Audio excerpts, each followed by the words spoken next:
Thanks, Alyssa. Good morning, all. It's great to be here with you today. My name is Stephanie Erdis. I'm the Associate Director. I did a couple of the workshops last week, so I'm glad to be back for our last workshop. You have made it through the live webinars. I also always like to take this opportunity to thank Alyssa for her hard work in putting this program together. It's a lot of logistics, it's a lot of time. And I know that she takes really good care of you all. So just a special thanks to her for both her presentation and for keeping this program running. So with that, we are going to start our presentation. And really, I would say that today's presentation is kind of like three mini presentations put into one. And the reason we do that is because today is largely about you. Up until now, we've really been talking about how you will be helping and serving sexual assault survivors. This final webinar is for sexual assault victim advocates. It focuses on preparing you and sustaining you for this work. Much like we did at the first webinar at the beginning of this series 2 weeks ago, we also like to take time at the beginning of this session to do a breathing and grounding exercise to focus us for this presentation and as an example of self-care. So I'm going to invite you all to relax your gaze and bring your attention to your inhales and your exhales. Not forcing air in or out, just breathing. And bring that breath into balance so that your inhales are the same amount of time as your exhales. And relax into that rhythm of breath. And try, even for a moment, to let your thoughts go.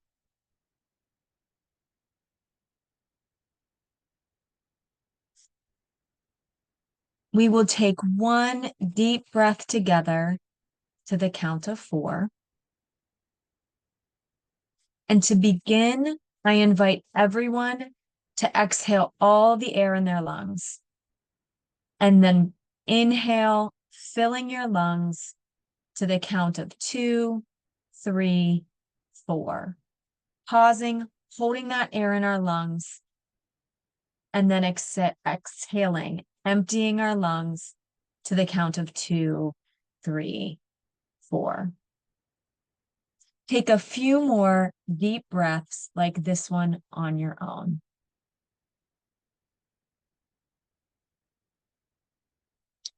While you are taking some deep breaths, we want to take this time to again acknowledge the survivors that are in our training today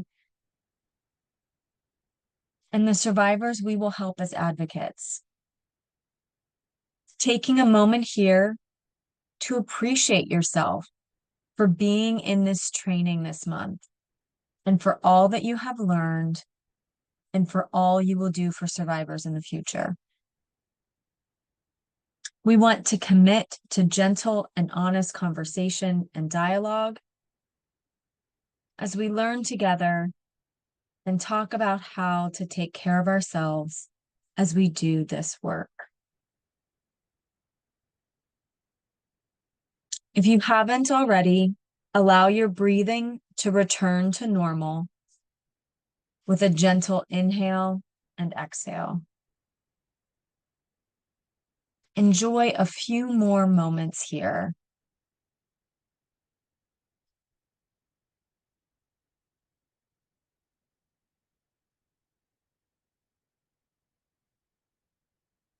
When you're ready, come out of the exercise by beginning to move your body, maybe wiggling your fingers and toes, blinking your eyes, shrugging your shoulders, or stretching your arms above your head. And then bring all of your focus and attention back to the training, and we'll begin the first mini lesson.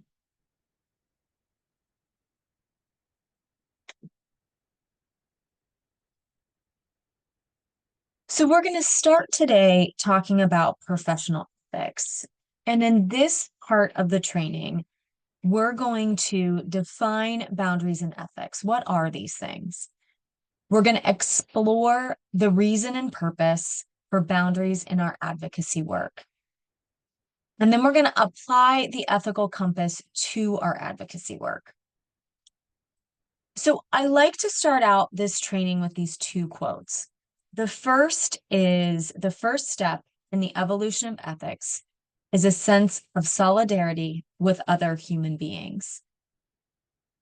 And the second quote about ethics is action indeed is the sole medium of expression for ethics.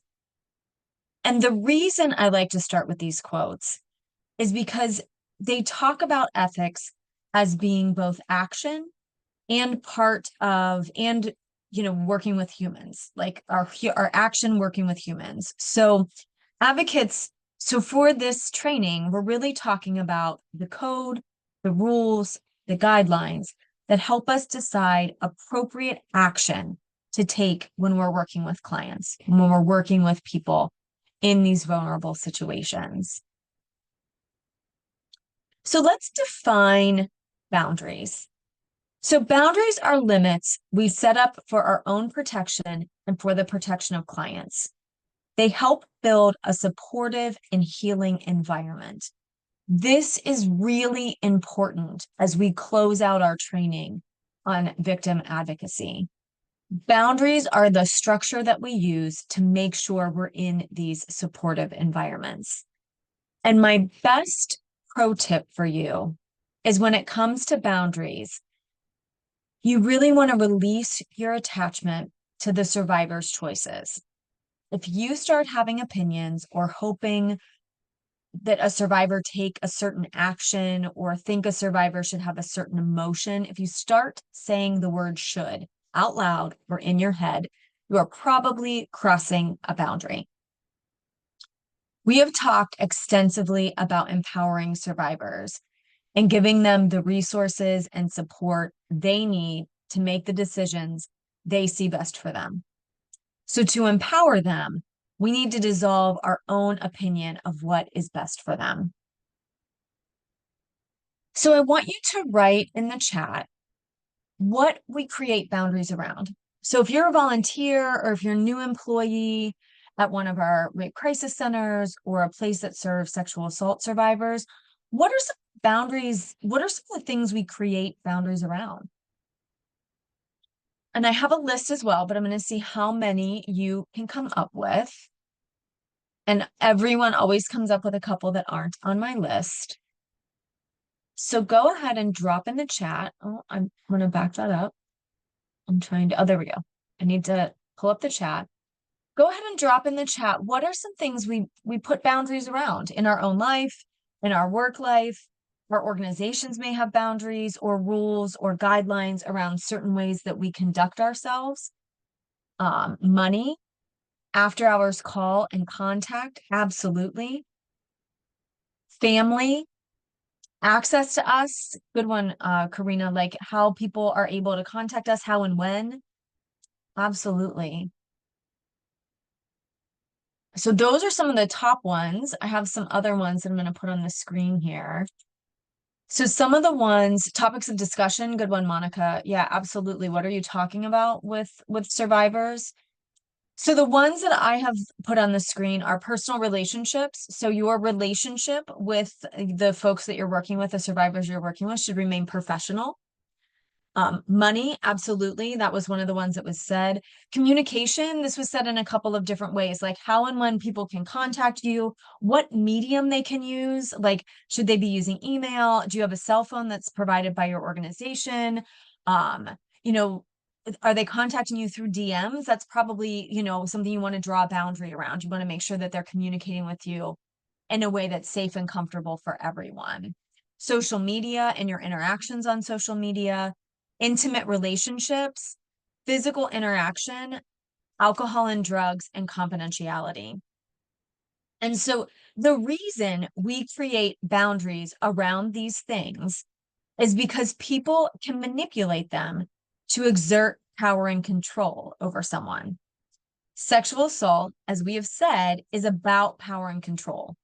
So when working with sexual assault survivors, we need to create boundaries around the things that can be used to exert power and control, or could be perceived to create power imbalance that could lead to control. And this is both for your protection, working with survivors, and survivors' protection, working with advocates. So this is a full circle way of protecting folks, is to set up these really clear boundaries and to support and create that environment where folks are safe and they can, they can engage in the healing that they need.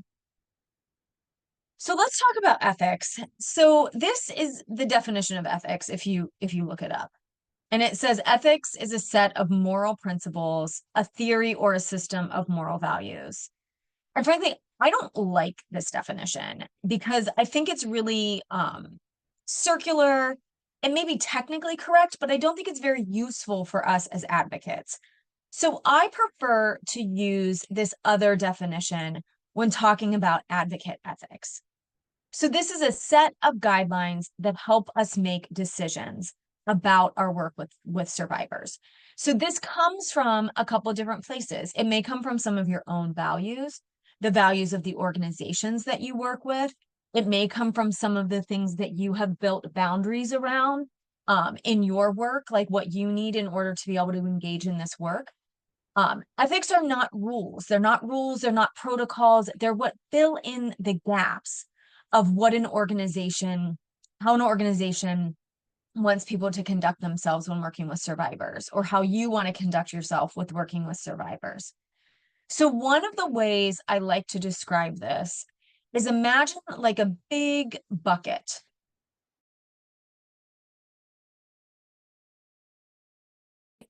And these rocks are laws. These are the laws that you have to abide by when you're working with survivors. And then you dump in a bunch of other pebbles, right?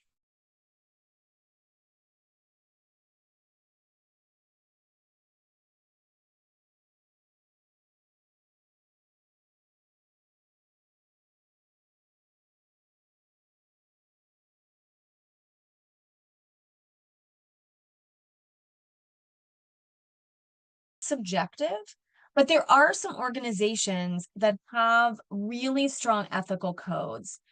And this is, it's not going to say you need to do A, B, or C. It's going to give you guidelines on how to act in certain situations when the protocol or rules or laws may not be super clear. So I love to look at the professional ethics of a couple of different professions that we work with. So a great example is social work.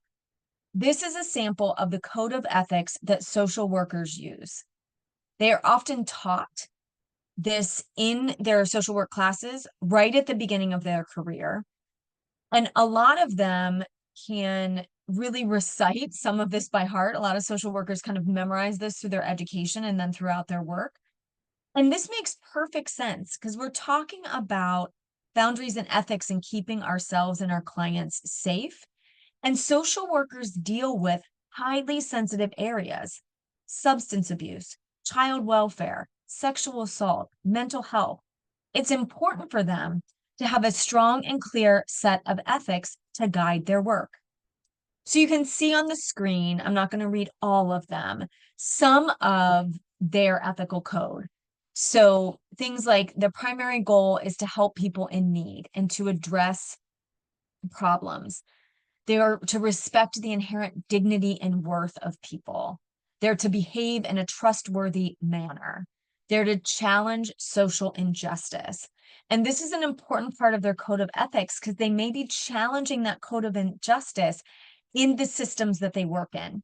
And so to know that that is part of your professional ethics has a degree of protection. Some other examples are law, medicine, clinical professional counselors, and we'll look at the Department of Defense too. They have a code of ethics. So, and it makes sense that these folks would have strong codes of ethics professional ethics across their profession because they're working with folks in vulnerable situations, and these ethics are used to create that protective environment. So here's some more ethics from the Board of Maryland Social Work that they'd like us to share with you. So maintaining documentation, make the free of service clear, and maintain adequate and accurate financial records. So not only are these ethics talking about your interactions with clients, they're also talking about the way you conduct business. So the Department of Defense has a great ethical code for military victim assistance providers. So this talks about the relationship that victim advocates in the military have with their clients.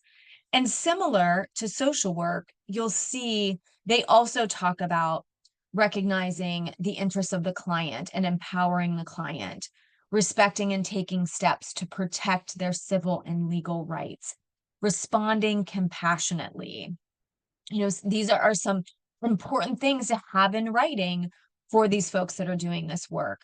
So here are a couple more: remaining committed to their own professional education. So CEUs are part of their code of ethics, and not using their personal social media platforms to interact with clients. And this is written right into their ethical code at the Department of Defense. So those are some solid examples as we are looking at what ethics and our advocacy look like. So if you don't have a set of professional ethics, so you're not a social worker or you're not a victim advocate for the Department of Defense or in the military, here are some ways to think about your advocate ethics as you begin your work or continue your work with survivors. So you want to focus on the survivor's wishes. You want to advocate for the survivor. That is your sole work with them. You may help the survivor with a variety of issues. That could be referring them to other resources. That could be doing some research and figuring out the best folks that can help them. Each survivor's situation is different, so we want to be open to the issues that they're experiencing and be helpful in providing what they need to resolve those issues. Honesty, easy to understand and easy to understand why it would be part of our ethics. You want to stay within the realm of your responsibility. So you don't want to practice law or counseling if that is not your role. If you are an advocate, you don't want to engage in that, but you can connect folks to counselors or to attorneys if that is what they need. And you want to respect the boundaries of the survivor. That's always a huge, important part of our ethical work with advocates. So before we close out this section and do our little exercise around the ethical compass, I want to talk about why ethics is important. So sexual assault, domestic violence, gender-based violence, which we didn't even call it 50 years ago, that has its foundation in grassroots activism. These were volunteers. These were people associated with churches and community groups and schools and education institutions that were really moving this industry, moving this field and creating what we now know as prevention and response, sexual assault prevention and response. So a commitment to ethics helps give it legitimacy. It safeguards the reputation of our work. It protects the public from exploitation and abuse. And it furthers the responsibility and practice of our role. And I will tell you my experience as an advocate when I was doing direct service work. I was challenged more than once, saying I was telling the survivor what to do, or I was influencing them, or I was manipulating the situation. And I was able to go back to my ethical work over and over and over again to prove that that was not the case. I was able to say, this is what we do in our office. This is how we work with clients. This is the information we provide. So ethics is important beyond keeping those boundaries and that workplace safe. It's also important in safeguarding the whole concept of sexual assault victim advocates. So we have a little activity for you. Instead of giving you a list of rules or guidelines about ethics, we want to provide you with one guiding principle to remember when making ethical decisions regarding your work with clients. It's impossible to come up with every scenario. And the second we try to give you a list of rules, there will be an exception. So, our ethical compass is a guide for you to make decisions. So, the question you want to ask yourself when making an ethical decision is, does this action upset the balance of power between myself or my agency and the client? Most ethical questions do not come up at a convenient time. It's not a time you can reach your supervisor. You may be in a hospital at 2 a.m. and have to make a decision. In the absence of having clear protocol or rules or a supervisor to rely on, this is the question you can ask yourself. So I'm going to read you a little scenario, and I'm going to have you answer in the chat what you would do. So imagine that we are all out to dinner celebrating your birthday. We're at your favorite restaurant, enjoying lots of good food and treats and drinks and appetizers, all the things. And you know the server from your role as an advocate. They used your organization's services a little while ago, and you know how hard they worked to rebuild their life after their sexual assault. You spend about $37 on your dinner. What is an appropriate tip for the server? So go ahead and put in the chat what you would tip this server. This is not something that I actually made up. For those of you, especially working in smaller communities, it's very likely that you are going to run into the survivors that you help outside of work. You may see them at a grocery store. You may see them at your local library or a community event. They may work at your hair salon or your bank or your, does anyone even go to a bank anymore in person? Probably not. So you can scratch that off your list. Or they may work at a restaurant you go to or a coffee shop you go to. They may frequent those places. So thinking about your ethical interactions with those folks outside of your work environment and your advocacy is a good idea. So let's see in the chat what people have wrote. Oh, you guys have great answers. So I'm seeing $10, I'm seeing $8, 20 to 30%, like I would do for anyone else. What you would tip any server, 20%, between 20 and 25. All of these answers are correct. So, you know, if you have a $37 meal and you normally tip 15 to even 20, 25%, that's perfect. If you want to throw in an extra dollar, round it up to $10, that's going to be fine. That person is not going to look at this situation and be like, oh, I owe this person something. This is not going to upset the balance of power. Now, you may have a $50 or $100 bill in your pocket, and you're just going to throw the $100 bill, keep the change. That may look to that person, even if that doesn't change the power for you, that may look to that person as a disruption in the balance of power, that they would now owe you or your organization something. So you're not just looking at this from your perspective, but from the survivor's perspective as well. So acknowledging the power differential is really what you are also considering here. So remember the hierarchy of decision making when you are talking about ethics. First, you want to look to your policies of your agency. Second, you want to look to your supervisor. And if those aren't available, you have this available to you, this compass of, does this action upset the balance of power between myself, my organization, and the client or the survivor? So excellent work on this. I am now going to turn it over to Alyssa for the second part of today's presentation. Thank you. So switching gears here a little bit, now we're going to talk about vicarious trauma. Next slide. So the learning objectives for this part of the presentation are to understand the terminology of vicarious trauma, compare and contrast vicarious trauma, compassion fatigue, and burnout, and identify warning signs of vicarious trauma and burnout. Next slide. So what is vicarious trauma? If we break this down, vicarious means experiencing or taking on someone else's experiences through empathy. And trauma, as we've described before, is a deeply distressing or disturbing event.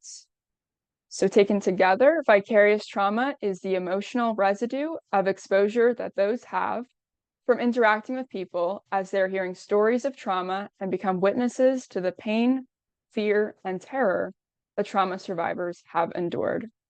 Now, before moving on, if we could all put in the chat, what are some examples of professionals who may be at risk of experiencing vicarious trauma?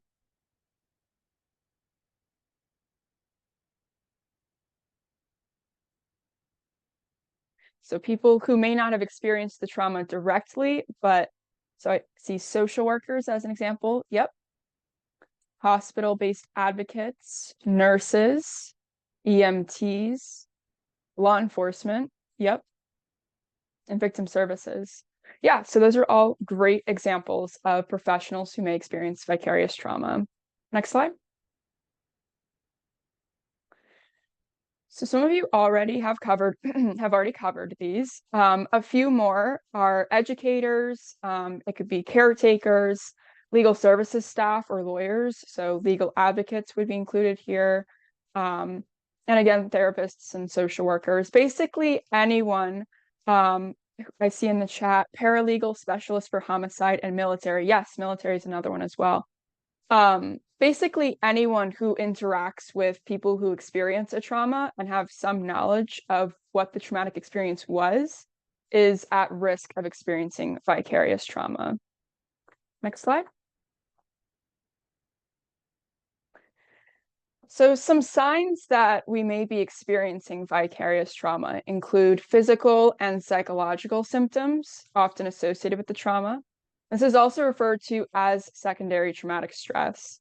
I want to note that secondary traumatic stress is a form of vicarious traumatization, and it occurs when we get symptoms of post-traumatic stress disorder, also known as PTSD. Secondary traumatic stress symptoms may include re-experiencing a survivor's trauma, avoiding reminders of the trauma, or persistent psychological arousal. Some other signs of experiencing vicarious trauma include emotional attachment to a survivor's decisions, over identifying with a survivor's story, difficulty in maintaining professional boundaries, and being overly preoccupied with thoughts of the survivor outside of the workplace. Next slide.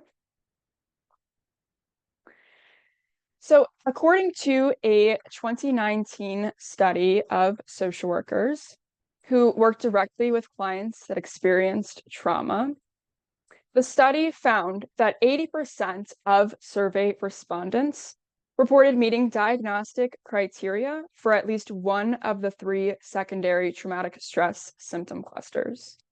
So to break down what these clusters are, the first symptom cluster is intrusive symptoms. These include intrusive thoughts about clients, disturbing dreams about clients, a sense of reliving a client's traumatic experience, and experiencing psychological or physiological reactions. So that's intrusive symptoms. The second symptom cluster is avoidance symptoms. So these are things like avoiding the client, avoiding people, places, or things that reminds the person of the client or the traumatic experience, an inability to recall client information, diminished activity level, and a detachment from others or emotional numbing. The third symptom cluster is arousal symptoms. Arousal symptoms include things like difficulty sleeping, irritability, difficulty concentrating, hypervigilance, and being easily startled. So we have intrusive symptoms, avoidance symptoms, and arousal symptoms.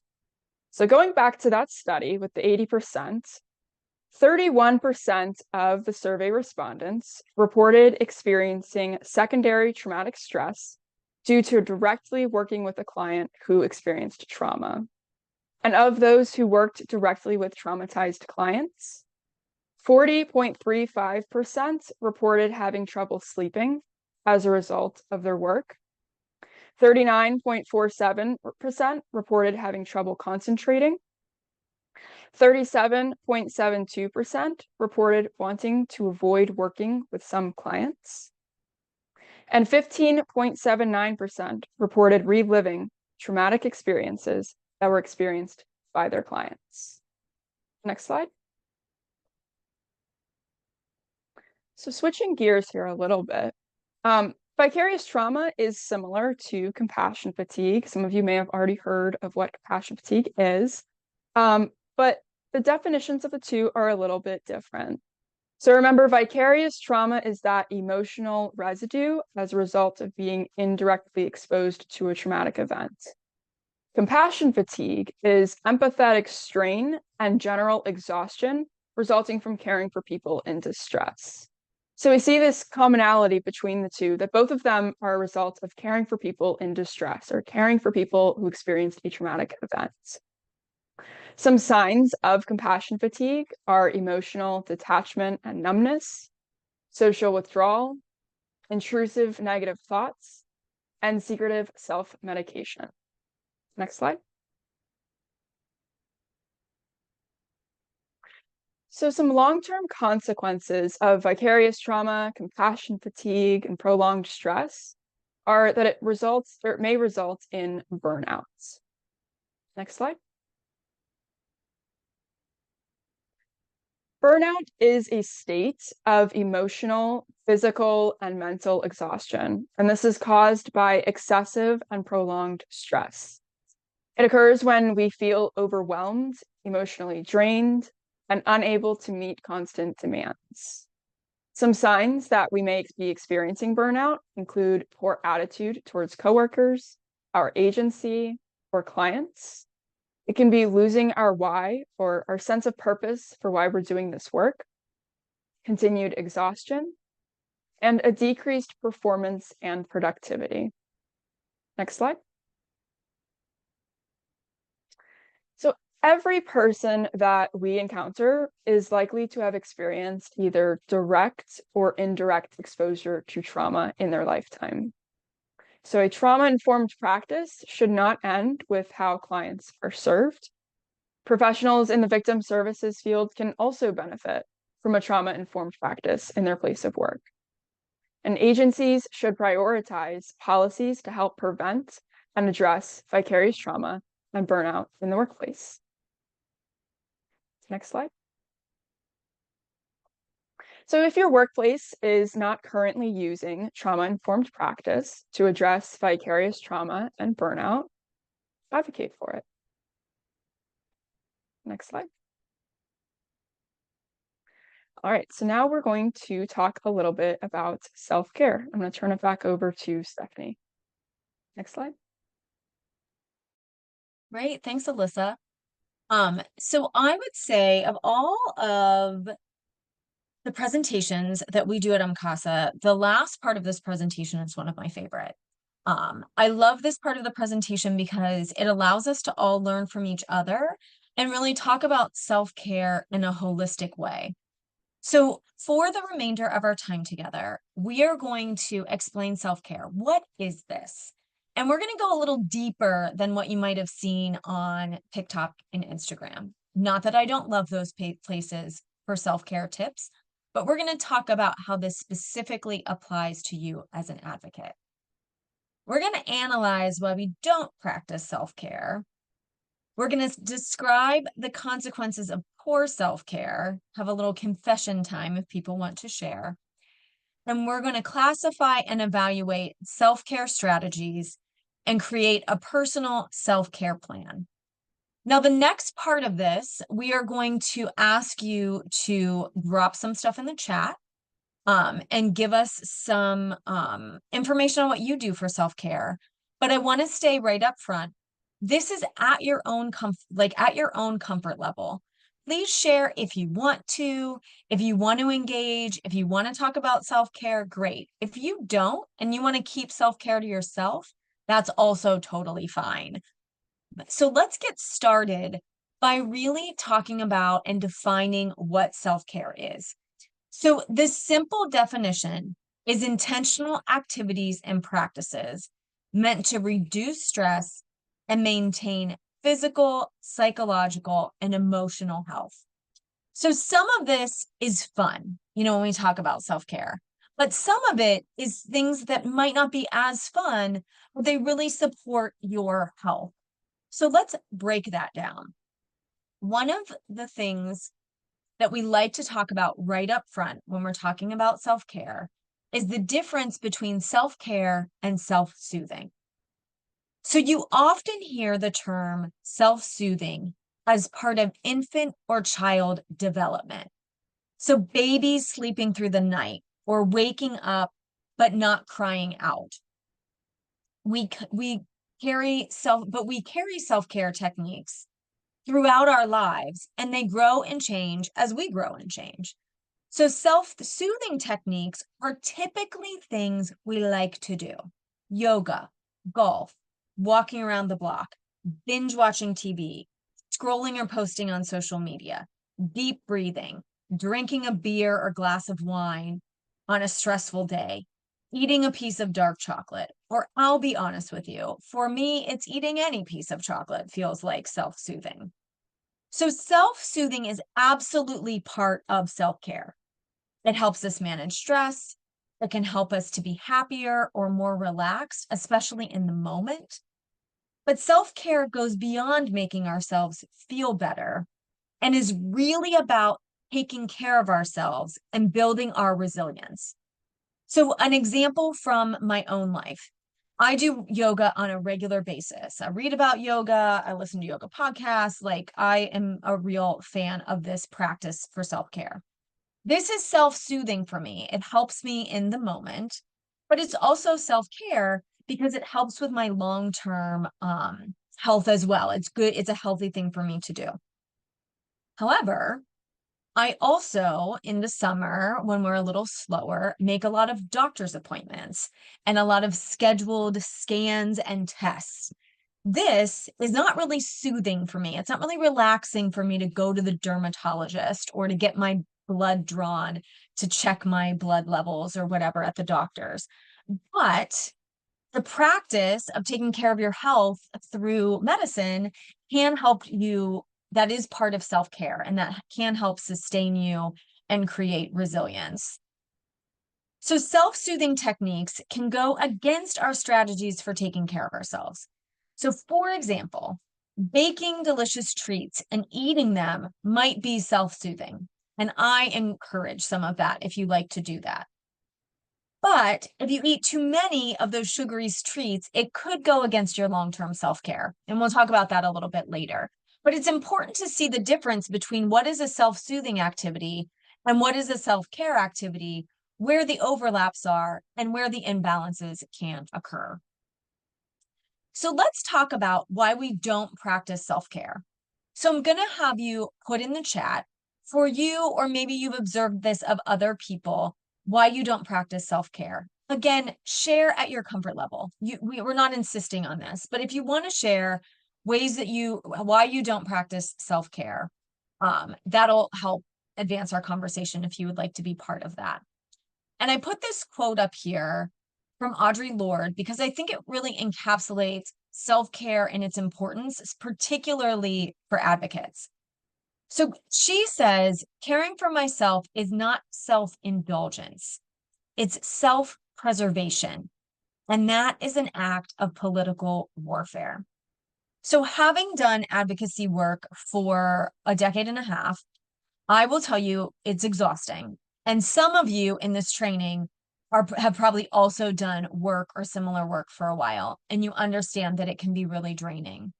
And so the better we are at taking care of ourselves, the longer and more powerful we can be in this work.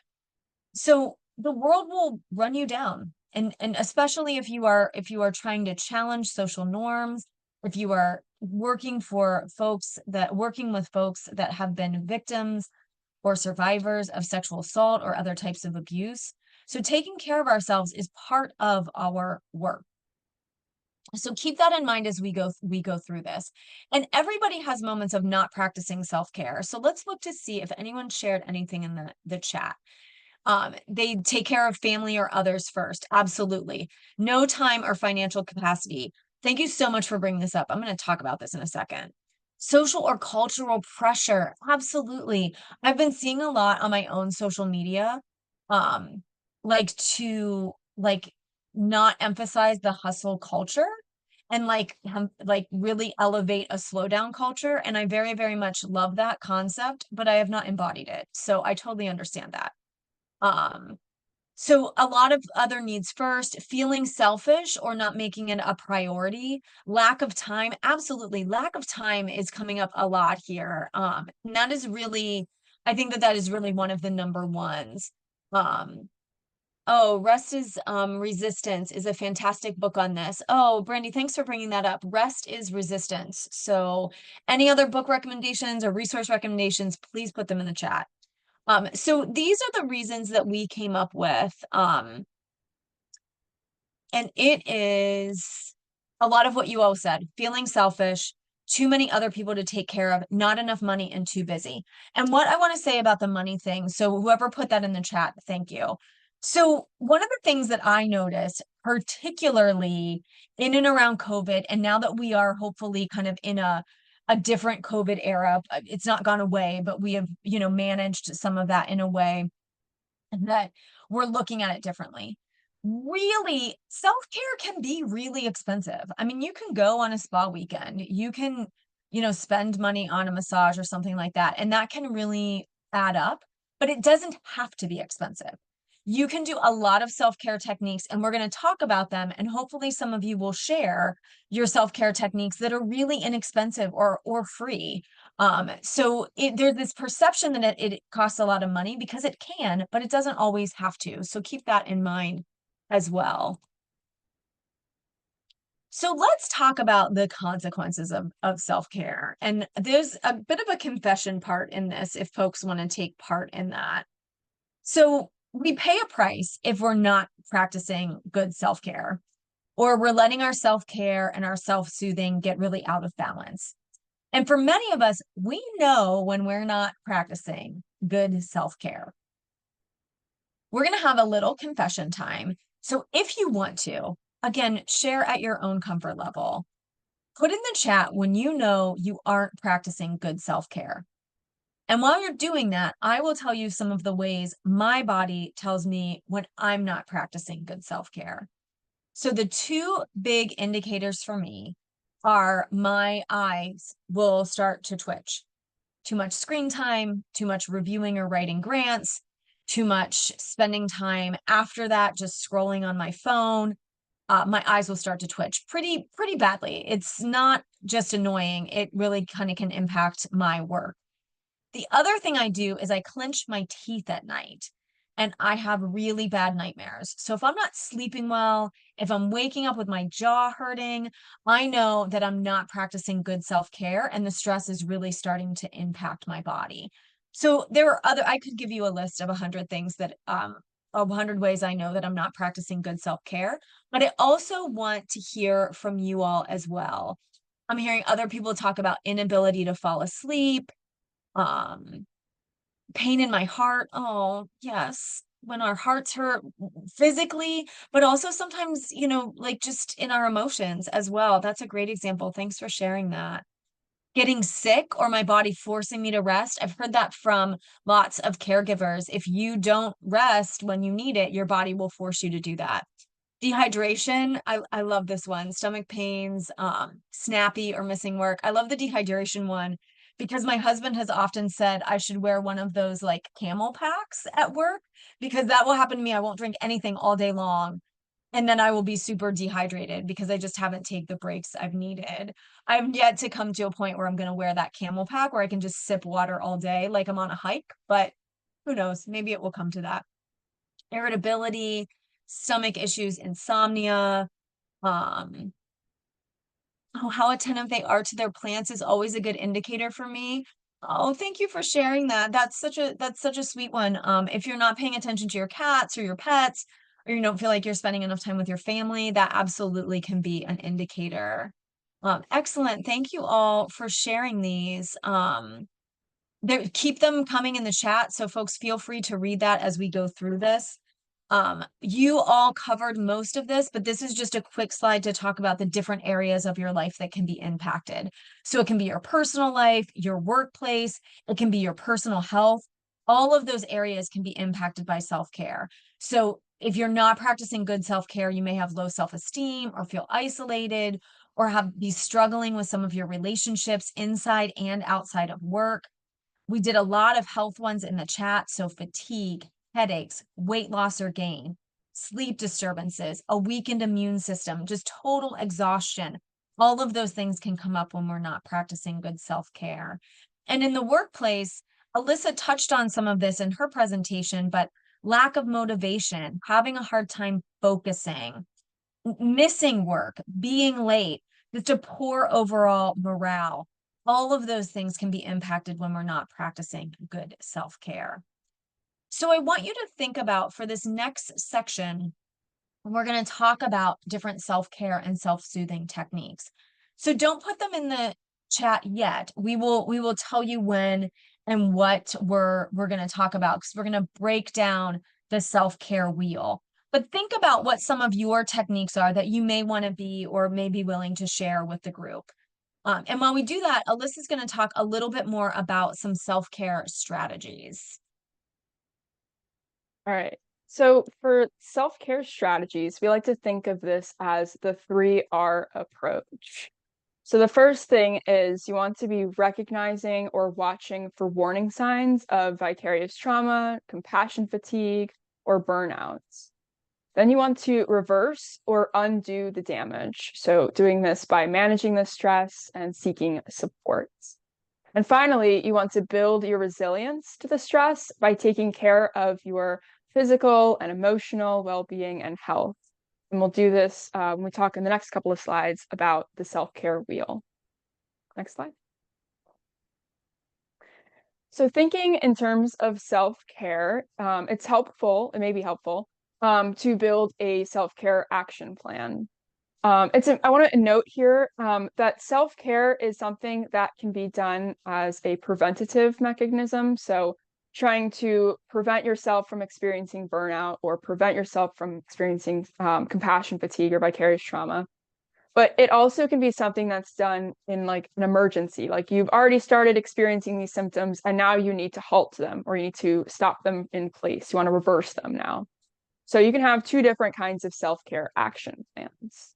When you're building your self-care action plan, you want to start with a problem. So identifying if you are experiencing any of those symptoms we've talked about, identify what those are. Or if you're building this as a maintenance self-care plan, just identify that as that's what you're doing. You're building this to be preventative. The next part here is you want to build your goal. So these are things like that are very broad, like a broad vision for yourself of how you're going to address the problem. For example, a goal could be to reduce the risk of burnouts or compassion fatigue. Or maybe your goal is to increase self-care protective factors to prevent risk of burnout. So those are very broad goals or broad visions to address the problem. The strategy will help you achieve the goal. So these are a little bit more specific than the goal, but still a little bit broad that you can fit multiple activities under them. So for example, let's say your goal was to increase protective factors for self-care. A strategy may be to increase your physical wellness, or maybe you're increasing your emotional wellness. So that's still broad enough that we can fit multiple techniques or activities under it, but it's also specific enough that it fits under your goal. And then the final step is to establish your specific techniques or activities, what works, what doesn't, to address your strategy. So again, let's say your strategy was to increase your physical wellness. Maybe your technique is you're going to go for a 20-minute jog 3 times a week, or maybe you're going to lift weights at the gym once a week. So those are specific, they are measurable. You can see if it's working, if it's not working, if you're actually doing it, if it's adding more stress to your plate, then maybe you don't want to do that. Try something else. The thing with the self-care action plan is that it's supposed to be helpful to you. So it's like this living, breathing document where you can adjust it or edit it, whatever works best for you, because the last thing we want to do is add more stress to your plate. Next slide. All right, so for the remainder of the presentation, we're going to dive a little bit deeper into each of these categories of the self-care wheel. These categories are physical, psychological, emotional, spiritual, personal, and professional. Next slide. So starting off with physical, and feel free to put in the chat some examples of physical self-care. And I will name a few as well. I think, Stephanie, if you can hit the slide one more time to make the full appear. Yep, there we go. So some examples here include eating a balanced diet. It could be drinking water. As Stephanie mentioned, that's a really important aspect of self-care. Getting enough sleep, getting that regular medical care, pampering yourself. So those are just to name a few. I'm going to take a look at the chat here.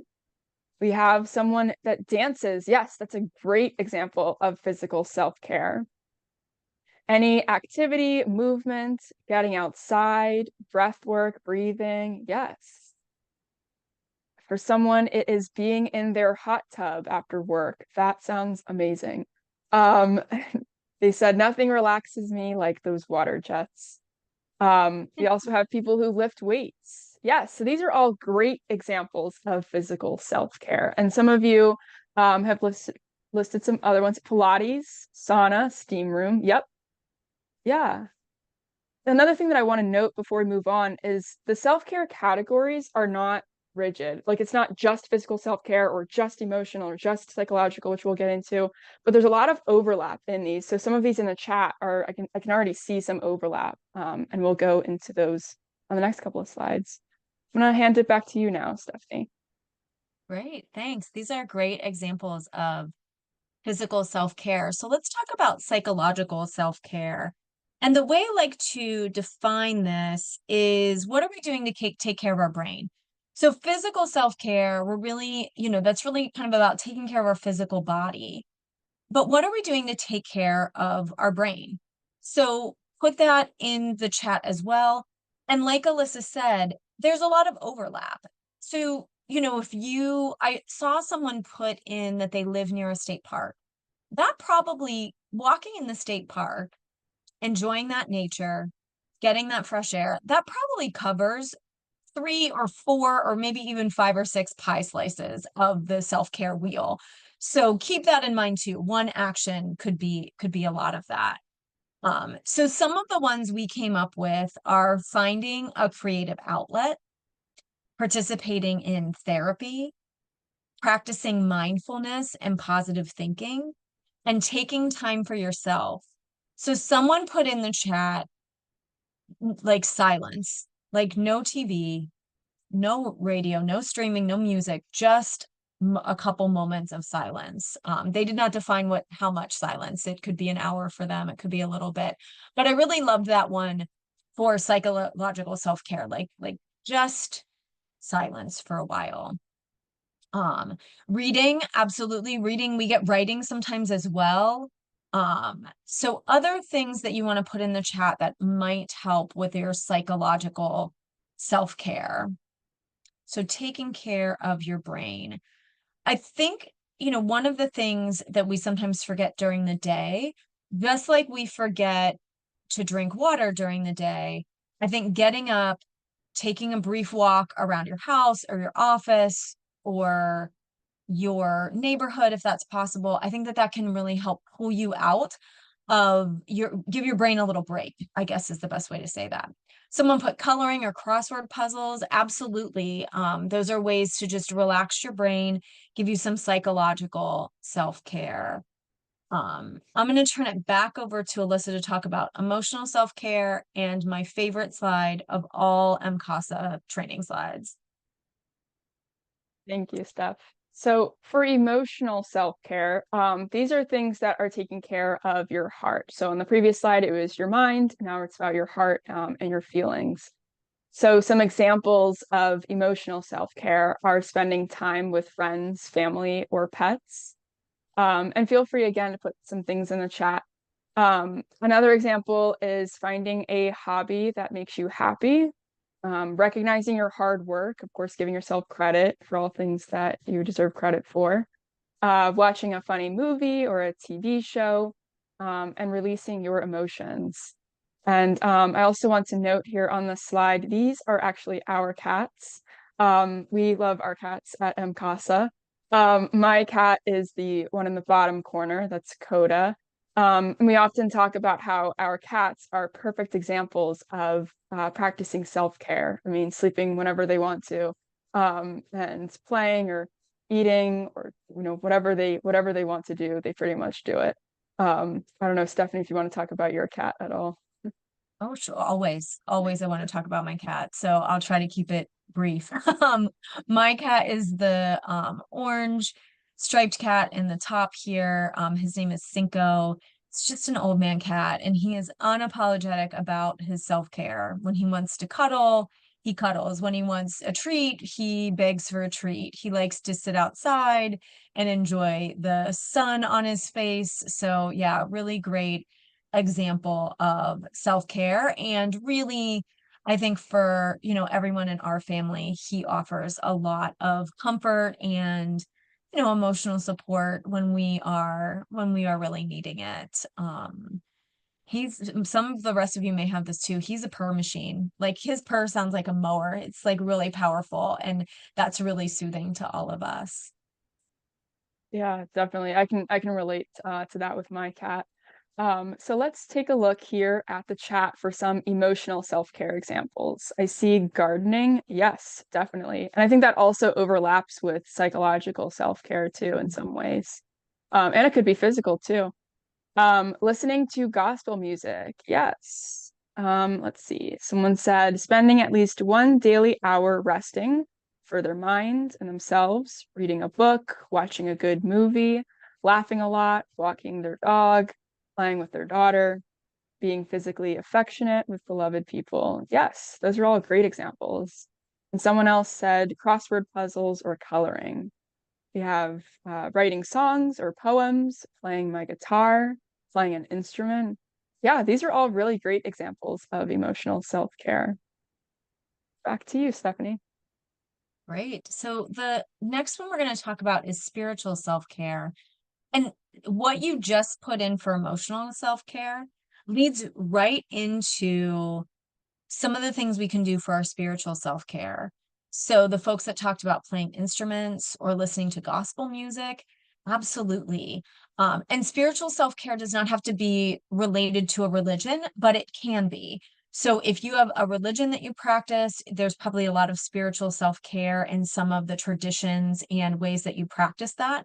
If you don't have a traditional religious practice, there are other ways to infuse spiritual self-care into your self-care plan. So enjoying nature and the natural beauty of life. So going back to that person that talked about walking around their state park, finding a spiritual community if that is important to you, meditating or mindfulness, practicing self-reflection. So that could include journaling or just taking some time to rest and think, volunteering for a cause that is outside the causes that we work for. So, maybe you really are into, pet adoption, so volunteering for something like that. Or for those that like gardening, maybe there's a community garden to volunteer at. Or if you like singing, maybe there's a choir to sing in. So volunteering for a cause that you find fulfilling and really, kind of a spiritual way can be helpful in adding in spiritual work, as adding in spiritual self-care. The one that's not on here but could go with meditating is praying as well, could be part of spiritual self-care if that's part of your practice. So feel free to drop in the chat anything that you want to include in spiritual self-care. I think that we already have a bunch of folks that have put stuff that classifies into this category as well. So I will send it back over to Alyssa to talk about personal self-care. Thanks. So personal self-care, these are some things that we often don't think about when we talk about self-care, but they are just as important. For example, creating a budget. And as we've seen in the chat, you may not need to maintain a budget for maybe going outside for a walk. But some of these other activities that we like to do, whether that's for self-care or self-soothing purposes, or just wanting to maintain an overall financial wellness, creating a budget or maintaining a budget is really important for that. And then some other personal self-care includes developing a skill. So maybe that's learning to play a new instrument, or learning a new language, or developing some other hobby. It can also getting organized can be an example. Maybe doing a deep clean of your office or your house, and making time. I see power clean. Yes, right along those lines. Making time for building relationships. I know that was talked about also in the chat earlier. And setting short and long-term goals. I see some other personal self-care. Someone has put massages. Yeah, that's another example. Does anyone else have any examples of personal self-care? Things that maybe you do or things that you want to do? Maybe something you want to experiment with on your self-care action plan? Nails and hair. Yep, getting those things done. Pampering yourself. Great Yeah, example. yeah. I was talking to my sister last night and she gave an example here. She had a friend visiting midweek. She was coming in for business, stayed with my sister on a Tuesday night. So my sister spent all Monday, she called it the panic clean, right? So she did all this like cleaning and organizing to get her apartment ready. And she's like, I don't have anything to do this weekend. She was like, I can just relax. So though that stuff does not seem fun or soothing when it's done, it can really feel good. So that was her example from last night. Seeing Yeah, people really love the water. I'm seeing boat, pool, sauna again. This is yeah. amazing. Perfect. 2 to 3 mini vacations a year. Yeah, that's awesome. Going to bed earlier. Yes, I love that one. I went to bed so early last night. It was amazing. Um, small road trips. Yeah, these are all awesome. Making someone laugh. Yes. Yeah, you all are really great at this. Awesome. Excellent. Well, some of these also lead right into the professional self-care as well. And this one is really close to, the work that I do at MCASA because I'm a supervisor. So I supervise a couple of different folks. And so I think that this professional self-care is really important. I don't think it feels indulgent or should feel indulgent because this is what sustains you to do this work for longer, and not longer in the day or the week, but just to be in the field for more weeks, months, or years. So chatting with a coworker, and I love someone putting in the chat, making someone laugh, making your coworkers laugh. Absolutely. Doing breath exercises during your workday, going for a walk or getting up from your desk, planning for professional development. So planning for and asking for professional development, setting reachable goals, and making sure that you're asking for the support you might need from a supervisor or other staff member to help reach those goals. Stretching at your desk. Please, please, this last one is super important. Take your sick days and your vacation days. Those are not a gift from your organization. You have earned those days. And Alyssa has heard me talk about MCASA taking vacation days over and over and over again. For 3 or 4 months, as we get to the end of our fiscal year, I bring up in every staff meeting, take your days, talk to your supervisors, get that time off. And if folks aren't feeling well, we want them to have the time to rest and recuperate and come back to work feeling strong. So take those sick days, take those vacation days, and take time for your lunch. This is something that at MCASA is sacred. We really try to make sure that people have that hour in their day, midday. We don't, people can't take their lunch break at MCASA at the beginning or end of the day. So it's not starting late or ending early. They can do other things to do that, to flex their time. But we have this like time period during the day where we really want people to be able to take that break, to eat, to watch TV, to walk around the block, to take their dog out, to go pick some flowers, whatever they want to do. That's part of how we support self-care, is to really, really protect that lunch break. Do we always get to take an hour worth of lunch? No, but do we get to take it most days more than any other place I've worked at? I will tell you that. So those things and those breaks are really important throughout your workday. So some other folks have some ideas too. Taking breaks, always taking lunch outside of the office. Oh, you have a picnic table. Oh, that's a great idea. So weather permitting, you can be outside. So you're combining a couple different areas of self-care there. Um, I find that reading can take my mind off of things and provide a sort of escape. So sometimes I like to read during lunch. Oh my gosh, Alexis, you have spoken to my heart. I listen to audiobooks during my lunch break and walk around my block. And I'm almost done with one, so I'm going to finish it today. So I'm really excited after this. I get to finish my audiobook at lunch. So I think things like that are really important. So, I really think that, what we get joy in, even if it's, a small amount of joy that's just for us in our day, can be really helpful for us to sustain this work. So this next slide, I love the last slide in talking about work. Um, but someone put that they take a nap during lunch. I also love this. I think that I had never heard of this until I worked at MCASA, and one of my colleagues is like, sometimes I just need to like shut my eyes for 20 minutes. And I think that that is a great use of time for a lunch break or a break, is just to kind of, take a rest, take a break. So the last slide that I have when we're talking about self-care is really cautioning about those imbalances between self-soothing and self-care. So this feels very lectury to me, and that's not how I want it to feel. I just want folks to think about how their self-care wheel will stay in balance. So things that can throw it out of balance are, and I'm guilty of some of these things as well. So excess caffeine intake can kind of throw your self-care out of whack. Same thing with indulging in unhealthy foods too often, or excessive intake of alcohol, or use of illegal drugs. All of those things can throw your self-care out of balance. Sure, they may feel self-soothing, but eventually they're not. Eventually they're gonna make you they could make you not feel great and work against your self-care. And what I will tell you, there's no subscription here that we are providing. We're not saying, 4 cups of coffee a day is bad news, or you shouldn't have coffee and Coke. I don't care. This is all up to you. You know what feels uncomfortable for you. So think about those things as you are planning out your self-care wheel. The other one is excuses for certain behaviors at work. So I've seen this sometimes in our field when someone's, in a really intense situation with a client, or they spent all night at the hospital and they're just really not taking the time that they need to recover from that.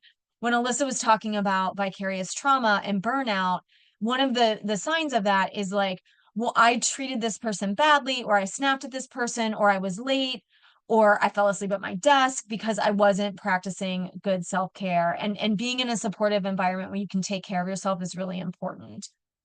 So a couple things to think about. And as I turn it over to Alyssa, what I will say is we went through the self-care wheel, and she's going to talk a little bit more about it. But what we have noticed when we've done this in person is that everyone has great self-care techniques for some of these high pieces, but some of them are a little out, can be a little bit less. And so to do this exercise can help you figure out where your deficiencies are. So Alyssa, I hope I didn't steal too much of your thunder there. So I No, will you're I will good. send it over to you to close us out. Thank you. So yes, so self-care wheels are great when you're thinking about your self-care action plan, or if you want to use this as your action plan. I do want to say that you will be receiving a follow-up email with a copy of a blank self-care wheel. So you can use that, jot down some ideas from the chat, experiment with new ideas. But really you want to be thinking about, what are you already doing? Of course, give yourself credit for that because that's awesome. And then think about what else can you be doing? What kind of things do you want to try out? What can you be doing in the next 7 days or the next month or the next year to improve on your self-care? And maybe this is, for that preventative self-care, or maybe it is things you're going to do right after you've experienced some symptoms or signs of vicarious trauma.